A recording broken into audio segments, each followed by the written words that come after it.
Frisky Friday, how are we doing? Your host, Sam McIntyre. We are back with a rock bottom edition, Undertaker, Stone Cold. That's what it felt like last night. Rock'em sock'em. Great game. Comes down the wire. That's what football's all about, baby. I loved it last night. I'll get into both teams right off the top. I want to start by Notre Dame, Fighting Irish. Here come the Irish. Woo! There we go. So great game last night from Notre Dame. It was a back and forth seesaw. It felt like a slugfest, boring, defensive-centric kind of game last night. You know, both teams have NFL bodies everywhere on the field. You got Marcus Freeman, James Franklin, and it was just cool to watch last night. And listen, I'll get into Notre Dame in a second, and actually I'll start with that. Notre Dame, I've been a fan my whole life. They've had their down period. They're one of the biggest brands in college football, maybe in all football. But I just, to me, was so impressed last night. Marcus Freeman, the job he's done, he feels like a version of Sean McVay, but in college. The intensity, the energy this guy has. I mean, it just spews all over the screen. It reminds me of John Gruden when he first got with the Raiders. I see a lot of Marcus Freeman in me a little bit. The intensity, the physicality they play with. The way that they love each other and care, and you just feel it when I watch them. And it just was cool to watch last night. And they're playing in the Natty. Who would have thought after that Northern Illinois game, which I thought his job, you know, they were on teetering waters there up in South Bend. And they kept that ship rolling, brother. And they have been balling ever since. And it's funny, a couple years ago, he was 35-year-old coach from Ohio State, was at Cincinnati on that staff. He was at Notre Dame, was on the staff, but he'd been in Cincinnati with Luke Fickell. And man, they lost to Cal in a close one. They lost to Marshall at home. I remember that one. And this guy hasn't flinched. And they're only going up from here. That's a rocket ship, and I'm investing in rocket ships and stocks. I'm taking that to the house, okay? And Notre Dame's doing that right now. And as I talked to my Aunt Colleen tonight, much love to them, I just was impressed with Notre Dame. I'm happy for them. It's been a long time coming. Listen, Brian Kelly, I respect the hell out of him. But they weren't likable with Brian Kelly. And I mentioned this before. He had that Northeast kind of intense, gruff, angry. You could feel it from where he's from. And Notre Dame was kind of tired.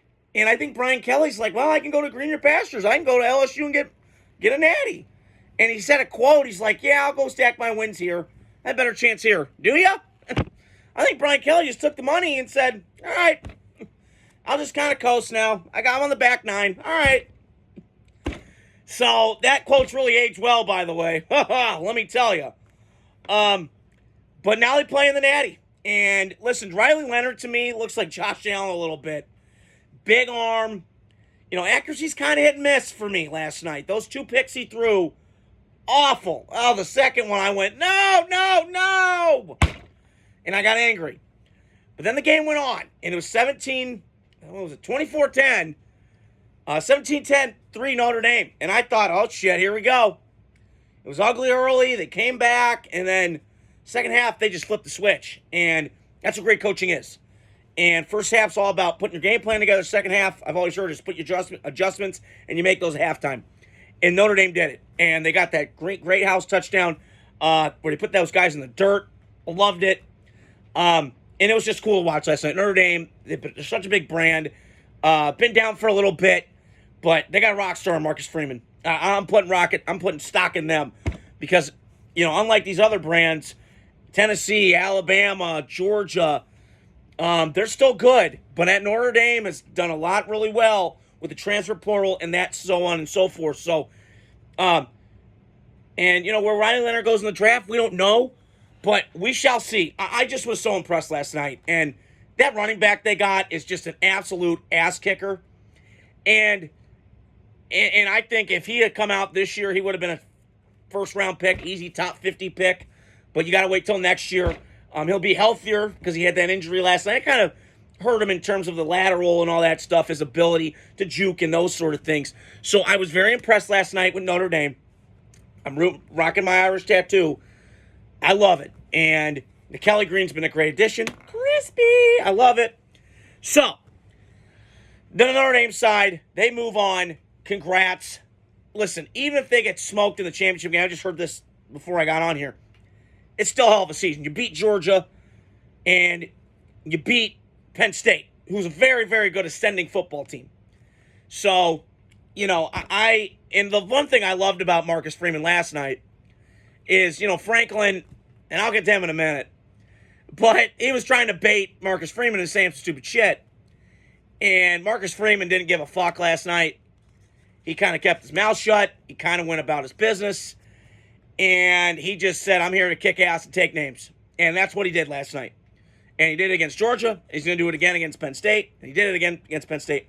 And I think right now, as I'm recording this, the Texas-Ohio State game's going on, 14-7, Ohio State at halftime. We'll see if they can adjust, because this game's been boring. It's like a snore fest. But I still got to record and I got to watch. So, on the Penn State side, listen, James Franklin's fine, okay? I've had my gripes with him just because of all the extracurricular shit he does off the field. He kind of reminds me of a podcaster, He's just kind of saying shit off the top, and he just let it rip, which is fine if you're doing in that space.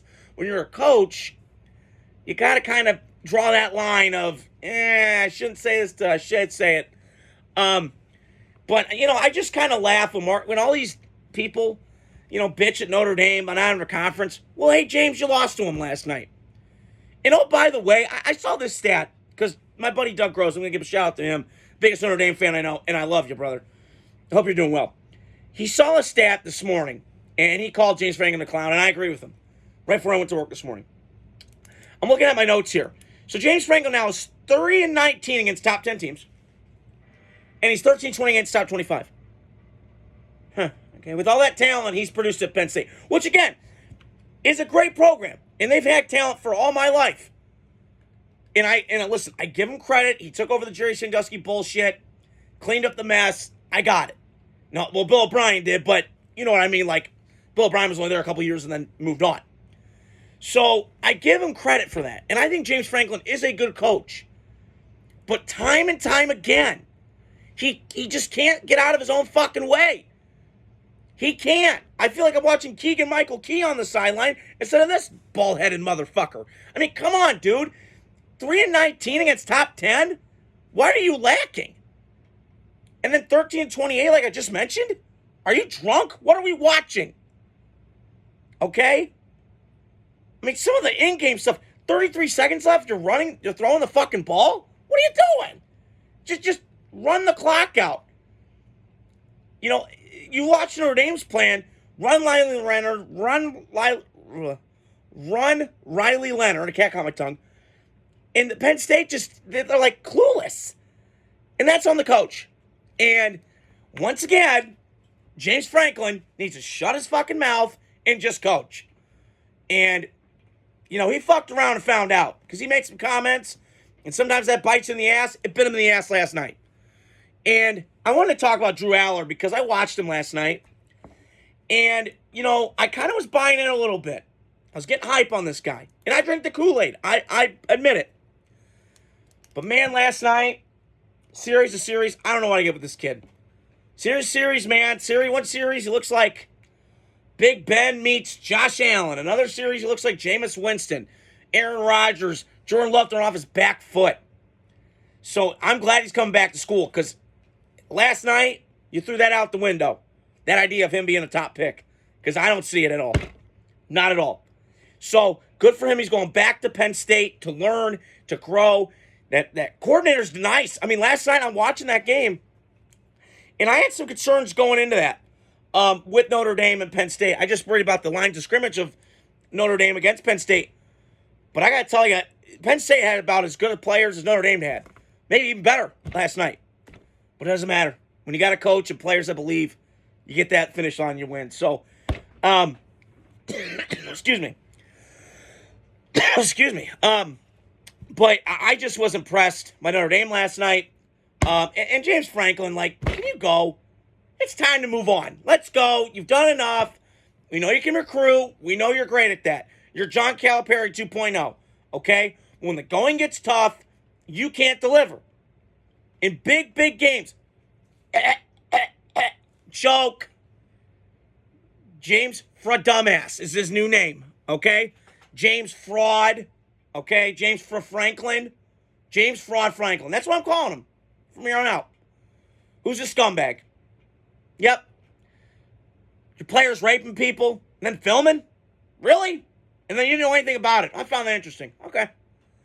All right. I smell some bullshit, but I'll let it slide. Okay. Some people, man, they just got this force field of popularity, and anything they do that's shitty, you just can't judge them. So, just to recap, Penn State's going to be fine. I mean, they recruit well. That Abdul-Carter kid, I got to be honest, that's top 5 right there. He needs to be a top 5 pick, slam dunk after last night. That guy is Micah Parsons light, minus all the bullshit Micah Parsons brings. But he's a free show. And Ty Warren, if he's not a top 50 pick, I'm going to be pissed. He should be first round. I mean, that guy is a freak show. I was intrigued by the creativity that coordinator had last night, but Notre Dame moves on, baby. Here come the Irish. I can't wait for this national championship game. I'll give you guys my reaction tomorrow to the Ohio State-Texas game tomorrow. And then Sunday, I'll give you guys my reactions to the Saturday games. I got a lot of content coming out. Stay tuned. Lots coming up. Love all you guys. Thank you for tuning in. I greatly appreciate it. If you want to hit the like, subscribe, share button, stay tuned. I got a lot more content. Have a great night. Frisky Friday. Adios.